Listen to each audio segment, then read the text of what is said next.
ಎಲ್ಲರಿಗೂ ನಮಸ್ಕಾರ. ಇವತ್ತು HBL ಪವರ್ ಕಂಪ್ನಿ ಬಗ್ಗೆ ತಿಳಿದುಕೊಳ್ಳೋಣ.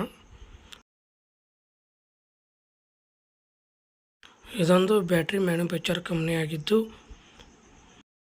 ಎ.ಜಿ. ಪ್ರಸಾದ್ ಅವರು 1988ರಲ್ಲಿ ನೈಪ್ ಸ್ವೀಡನ್ ಜೊತೆಗಿನ ಜಂಟಿ ಉದ್ಯಮದಲ್ಲಿ ಸಂಯೋಜಿಸುವುದರೊಂದಿಗೆ ಇದನ್ನು HBL ನೈಪ್ ಪವರ್ ಸಿಸ್ಟಮ್ ಲಿಮಿಟೆಡ್ ಎಂದು ಕರೆಯಲಾಗುತ್ತಿತ್ತು.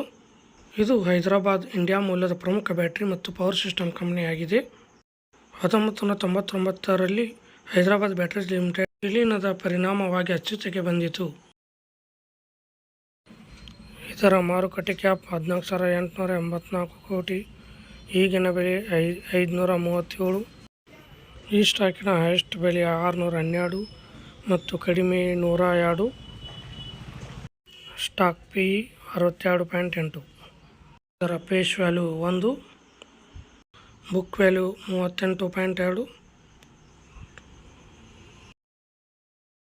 ಇದರ ಶೇರ್ ಹೋಲ್ಡಿಂಗ್ ಪ್ಯಾಟರ್ನ್ ಒಂದು ಟೋಟಲ್ ಪ್ರೊಮೋಟರ್ ಹೋಲ್ಡಿಂಗ್ 59.11%, ಮ್ಯೂಚುವಲ್ ಫಂಡ್ನವರು 0.09%, ಅದರ್ ಡೊಮೆಸ್ಟಿಕ್ ಇನ್ಸ್ಟಿಟ್ಯೂಷನ್ 0.57%, ಫಾರಿನ್ ಕಂಪನಿಗಳು ಬಂದು 4.59% ಮತ್ತು ರಿಟೇಲ್ಸ್ ಆ್ಯಂಡ್ ಅದರ್ಸ್ 35.65% ಇರುತ್ತದೆ. ಈಗ ಇದರ ಫೈನಾನ್ಷಿಯಲ್ ಬಗ್ಗೆ ತಿಳಿದುಕೊಳ್ಳೋಣ. ರೆವೆನ್ಯೂ ಬಂದು 2019ರಲ್ಲಿ 1261 ಕೋಟಿ ಇತ್ತು, 2020ರಲ್ಲಿ 1091 ಕೋಟಿ ಮತ್ತು 2021ರಲ್ಲಿ 912 ಕೋಟಿ, 2022ರಲ್ಲಿ 1236 ಕೋಟಿ ಮತ್ತು 2023ರಲ್ಲಿ 1368 ಕೋಟಿ ಆಗಿರುತ್ತದೆ.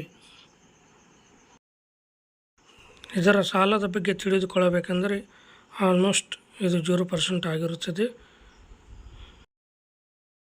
ಈಗ HBL ಪವರ್ ತಯಾರು ಮಾಡುವ ಪ್ರಾಡಕ್ಟ್ಗಳನ್ನು ನೋಡೋಣ ಬನ್ನಿ.